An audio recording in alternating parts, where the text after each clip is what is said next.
I didn't watch the Bad Bunny Super Bowl live. Actually, I still have yet to see it. And it's not for the reason you might think. So, I'm Puerto Rican. And Puerto Ricans are American citizens, for anyone just finding out. And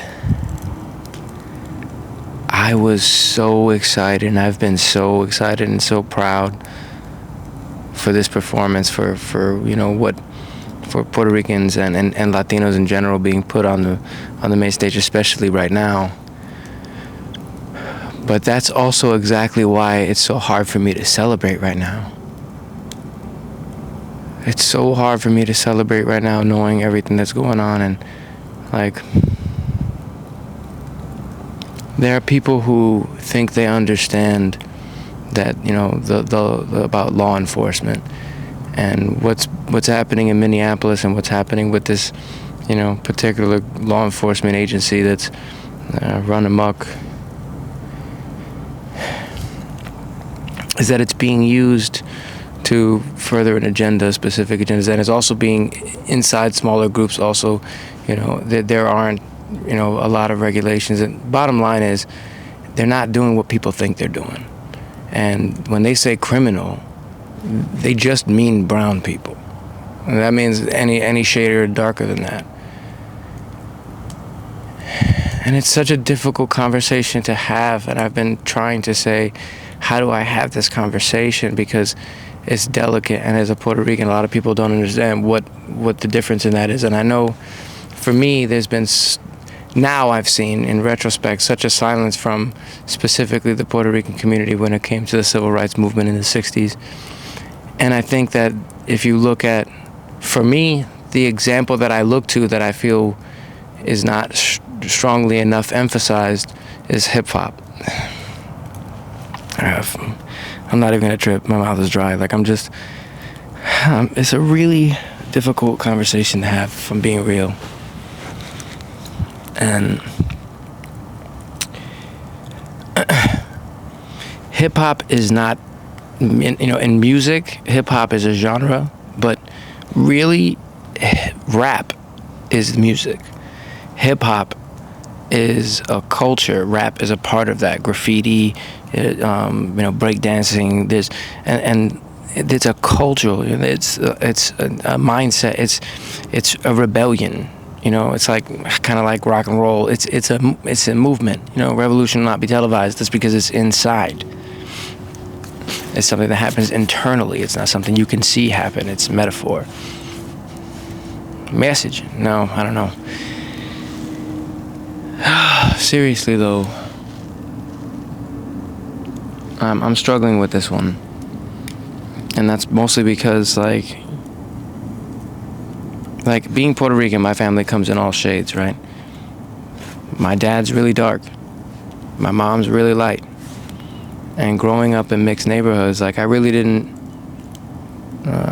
I went from living in the South Bronx in New York to then moving to like Lakeland, Florida, and Central Florida. Is just very different, and I suddenly learned, oh crap, the rest of the country is not like New York City.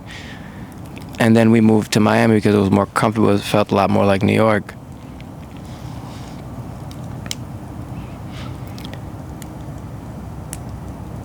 I had a very strong sense of identity, especially when it came to being Boricua, and that's because I was very fortunate that I grew up in a multi-generational home. I didn't grow up with just my grandparents. I grew up with my great-grandparents. So my grandfather, when I say grandfather, I mean my great-grandfather.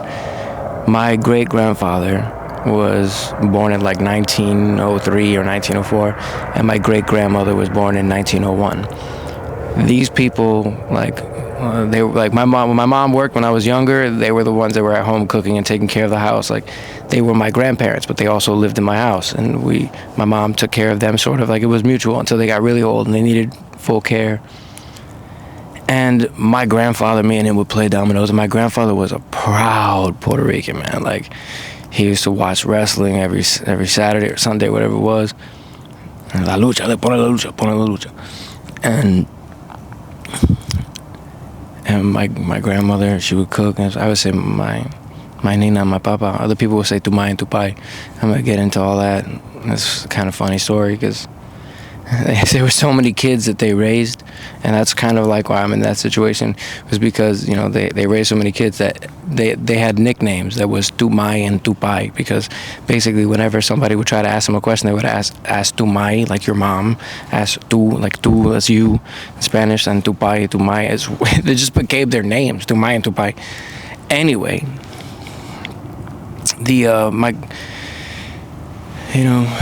Tupai, my papa, my great grandfather, he saw a lot, man. Like, his kids, and he had 3 sons. They went into the Korean War. His first grandson went into Vietnam, and then he passed away shortly before 9/11. And so, I was a teenager, and it was different. So like this man saw horse and carriage. He was there. He helped build the first highways in Puerto Rico. He actually came from a wealthy family, and I didn't know that. There's a long story behind it that I learned recently from photographs and stuff, because he has photographs from when he was a child, which means somebody was wealthy. And we're like, oh, sure enough. Well, turns out he turned down that wealth for love, because when he brought my great grandmother home, she wasn't accepted because she was darker skin, more darker complexion, and so he decided he moved in with her, and after Puerto Rico was already a U.S. territory, but once Puerto Ricans were granted U.S. citizenship, or actual like U.S. citizenship, they all moved to New York for, there wasn't that many opportunities in Puerto Rico. My grandfather learned how to make pitorro, which is like Puerto Rican moonshine rum, and during Prohibition, he made some cash and did what he needed to do, and brought the whole family over. And so why that's important to me is that I learned throughout the history that Puerto Ricans weren't allowed to fly the Puerto Rican flag in the 50s. It was illegal to actually hoist that flag, even though it's an American flag. It's an American territory, and there's a lot of crazy stuff. Like, Puerto Rico was, bombed by the U.S. military. Like, there's numerous things. And I'm not even trying to sit here and say, like, there's people who point fingers so bad about the past. I get it. I'm saying we can do better, and I'm just not seeing that. And what I'm saying is, when it comes to politics, I'm really bad at it. And what I mean is, I hate politics so much. I want to help people, and I'm trying to do the game different, and it's so hard to do things the way that I'm trying to do them, because I'm trying to do it right. I'm trying to do it in a way that doesn't compromise my integrity. And I haven't, obviously, but it's difficult, and I'm struggling with seeing how many people are suffering, and I want to do more. Like, initially when I came into this, I was asking the question of, should I do this? And there were so many people that were like, yes, bro, we need somebody like you. And I think that because I'm not good at politics, because I'm not good at faking the funk and all that bullshit, is exactly why, ironically, why I'm good, probably the best person for that. So I'm saying I think I am the best person for the job in that sense. But yet I don't there's a lot that I don't understand. There's a lot that I don't know how to do. And I struggle with having the conversation on telling people that that their government is lying to them, and that things aren't what they seem, and that they just want to believe the fairy tale, that everything is good. No, we need to do better. We need to do better. And I'm just having a hard time. And what does that have to do with Bad Bunny? All that's leading up to, like, how proud I am as a Puerto Rican, as a Latino, and like as a part of the American history of that. Like, my family, multi-generational military family. I served in combat in Iraq and Kosovo. And I have to say, even throughout all this, like, I'm proud of my service. But we were told that we were kicking in doors in foreign countries and pulling people out of their homes so that did not happen in this country. And this isn't the country that I fought for, man. I think a lot of people agree with that, whatever side of politics you're on. This isn't the country I fought for.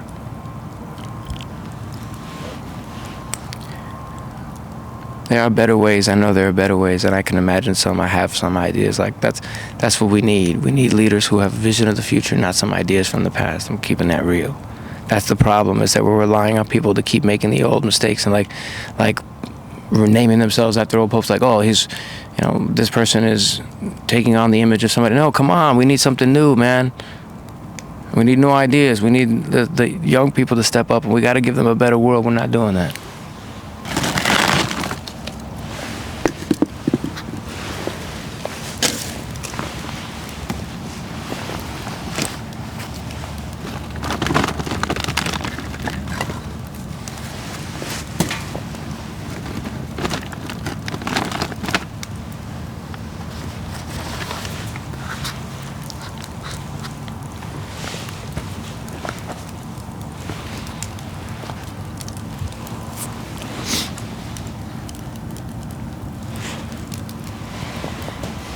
And I don't even know.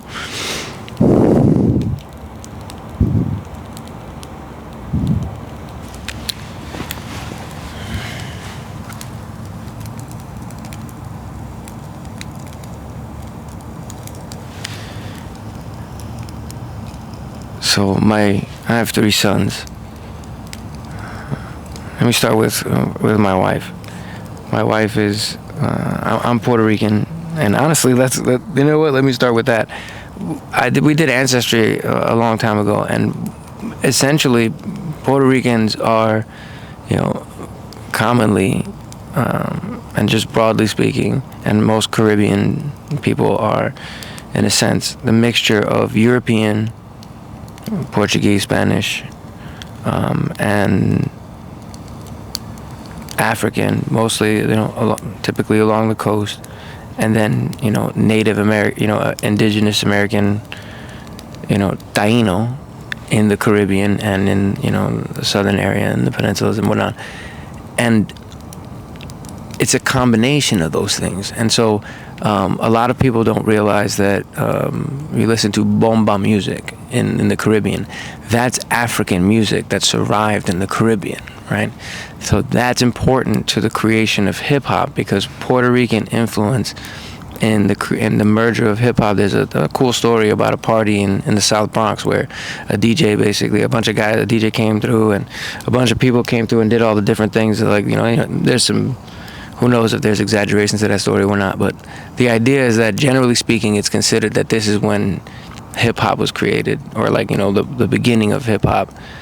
And DJ Kool Herc in Sedgwick Avenue, and my father was actually at a party nearby. A crazy story, but anyway,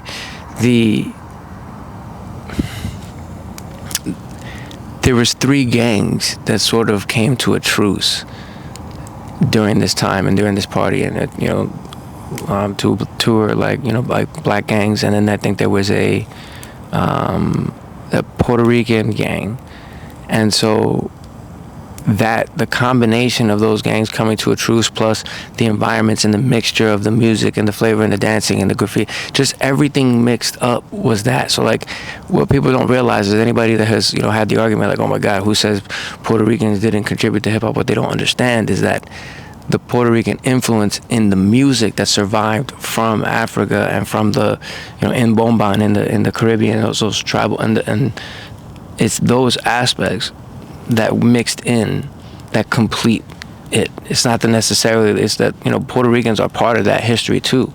And I think a lot of people don't realize that, because I'm really light skinned, but does that, I still have 20% like African DNA or something. Like, I have the ancestry updates all the time. I forget the exact numbers, and I'll find the exact thing. But the point is, at what point is it just something that you, a drop of blood or this? Like for me, it's an identity. Like I'm from the Bronx. Like hip hop is just something that's just, you know, it's more than what some people think it is. Like, you know, like the battles. Like there's it's much deeper, man. There are tenets to it. Like but there's a lot that's not known because it's commercialized and it just becomes, you know, commercial like marketing sales. And that's the problem, is that we sell everything. Everything is, look at the Super Bowl commercials. Every commercial hindered on a celebrity being there. If you remove the celebrity, none of the commercials are interesting because there's no story there. It's like AI said, oh, put this person because they're still relevant. People like this younger generation, they don't really have the same celebrity worship that used to happen because the celebrities and the actors are playing the people who are extraordinary. They're pretending to be the extraordinary people, but nobody thinks about the extraordinary people. So there's a reversal happening here. And there's a shift, and it's a cultural shift. And so, long story short, my kids all, you know, like I said, I'm Puerto Rican. My wife is Mexican, Cuban, Colombian, and Venezuelan. And so I always tell people the joke that means my kids are confused, but they're just, you know, all jokes aside, there's an eclectic mix all up in there. But my youngest, he really, like all of my kids have loved Kendrick Lamar, but my youngest really has been feeling like the Bad Bunny, especially the new album. Like, so, like he's always yelling, telling in the car, "Oh, put on más fotos." And so, when I told him and explained to him that Bad Bunny was performing at the Super Bowl and how important it was, he was so excited, and we had a whole thing planned. And I broke out my grandfather's dominoes, and we were gonna do a whole thing, and ran into two problems. One problem was I, as a father, I must accept responsibility that I didn't express or communicate my expectations correctly. So ultimately, my kids all ended up scattering to the wind. My oldest ended up going to his room and playing games by himself. My middle son ended up going playing games by himself, and then the youngest was, you know, just, you know, he was there, but he was, I think, you know, watching cartoons. It was just, they all ended up doing their own thing, and we didn't end up watching the Super Bowl live because just a mix-up. And then, to be honest with you, my youngest had a meltdown.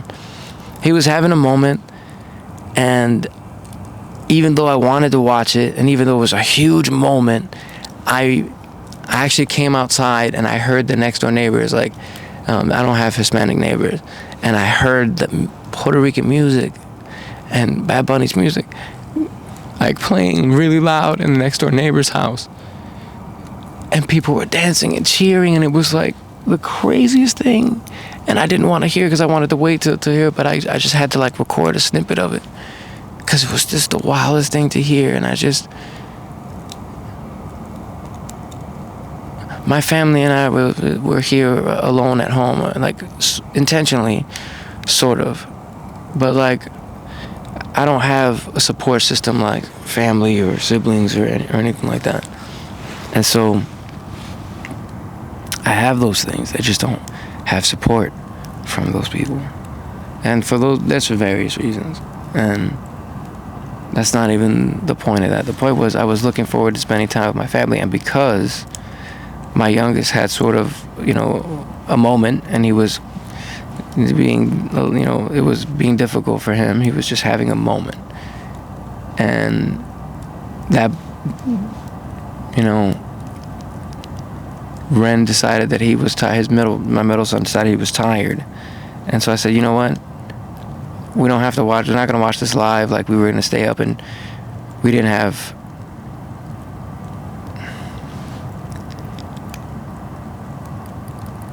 ultimately, he wanted to watch it. I don't know if he was just feeling tired or what, but he just got upset. And I get it, he was like having a little tantrum, but I just wanted to be there for him.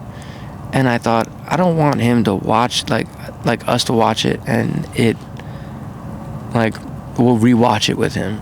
And so that's sort of why I'm being emotional, because I feel like we've lost that connection of it being an event. So, like, I haven't watched it yet because I intend to watch it with them together. Like, even though we didn't watch it live, I'm like avoiding the internet, and I'm just want to watch it with them. And today we weren't able to, and so like I want to do that, and so I want to take my grandfather's dominoes and show them how to play, and tell them about my great grandfather and about our family, and I have old photos there. And I wanted to just, teach him some history and like make it fun, listen to some music, maybe, build up to, I don't know. I had this whole idea in my head that I didn't communicate to them, and everybody scattered to the winds. And so, I said, we'll just wait until we can all be together and we can all get it together. And that's the thing that I'm trying to say. Like, we all live in the same house. It's not like they live in other houses and we can't get together. And I think that's what's happening. Like, people become addicted to drugs, to the internet, to being on to dopamine from whatever it is. They become addicted to things when we lose connection with others. We don't have parties anymore. Everything is like, oh, well, we have to do this routine. Like, why are we going to like political protests? Like, what they're singing music from the 20s. Like, just play some music and look, bring some food trucks out. Have a block party. Like, we need to do things differently, our way, a new way. I think that's part of the problem, is everybody's always looking to the past, and we need to try some new stuff. We just need to rethink some things. Anybody who's like, there's nuance to it. But yeah, we need to reevaluate, man. We need to renegotiate the contract. Long story short, I fully intend to watch the Bad Bunny concert. This is historic. This is amazing for Puerto Ricans and for Latinos, and I'm so proud of everything that he's done, and I'm so glad that he's bringing attention to these issues. And I'm really, I'm gonna go ahead and say it. There's other artists that should have been doing that before, and I'm so proud that he took the leap to do it and make sure that he took the risks to say what he was necessary. And there's a lot of people that need to speak up before, instead of speaking up when it's convenient. A lot of people just don't want to lose a paycheck, and I get it. But that's why that's why running this way is so hard, because I'm risking a lot more because I have so much less than these guys do. And I'm not taking from anybody. I'm not taking from any of these big PACs. I'm not taking from any of these shady organizations. I'm trying to do it right. And I'll be honest with you, man. I hate the pomp and circumstance. I hate the stupid rules. I hate doing the stupid things. I just want to help people, and I love talking to people. I hate the speeches. I hate going up there and speaking. Even though like people think I love it because I can talk, or because I can write and I enjoy writing, and I enjoy the feedback. But like for me, it's not about me, man. Like I love going into the crowd when it comes to protests. Like I'm not there to speak or even have a bullhorn. It's not about me. Like I'm just going there to make sure everybody feels heard, man. Like I just look at it when I was a kid, like I didn't feel heard. And so like for me, art was a way to express myself. I wanted to make movies so that I could be heard. The things that I couldn't say, I could put in a different way. I couldn't do that. I joined the military and things went differently, and I was great at my job. I wanted to do something else, but I was great at my job, and it paid the bills, and I'm so grateful for my service. But there's so much untold, because there's so many people who do dope things, but they don't take credit for the things that they do, or they're unable to, or like, the people who are out there like on all the podcasts and they're selling the books and all that, they're fluffing the story. They're exaggerating. That's why they got all the book deals and all that. Like I don't know how to get a book deal. I wish somebody. So I need help with that. Somebody can help me get a book deal. Like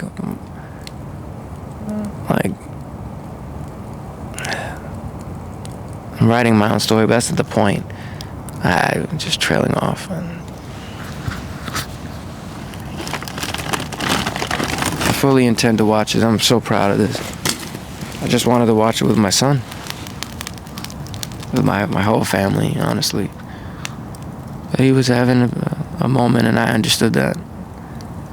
And I think we all need to take the time to be more present with our children. Like, just play some Uno, Monopoly. Take one day a week, eat some meals together where you just talk. Like, I grew up in a family, like, again, because of my great-grandmother, my great-grandfather, because my family was so huge. You have like 100 people in like a small apartment in New York City.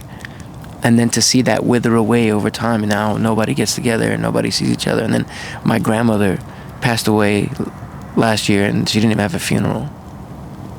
To see that massive family dwindle down, like, it breaks my heart.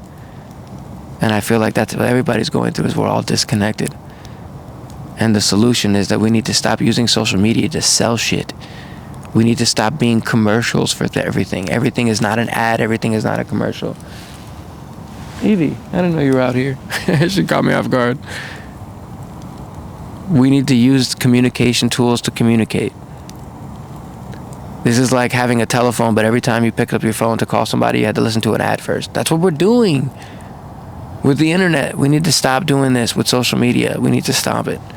We need to communicate with each other. We need to use the social media to organize us getting together and discuss the things that we do in person, not online.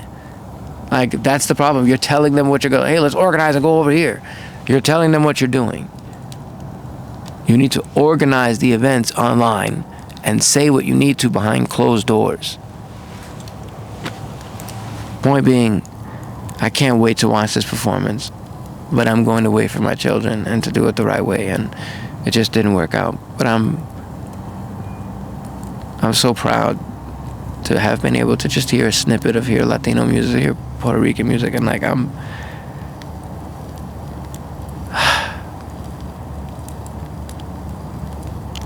hurts me, like I said, like, so hard to celebrate during this time with everything going on, and I hope people can understand.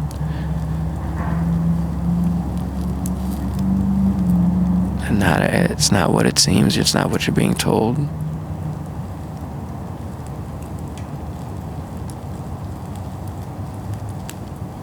There is a better way. We can do better. We all do better. When we all do better, we can do better. We have to.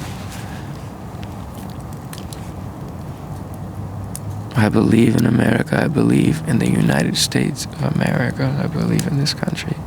I have to. I've dedicated so much of my life and so much of my history is tied here. Like, I cannot just sit here and watch it happen. And I'm glad that Bad Bunny took a stance. I'm so proud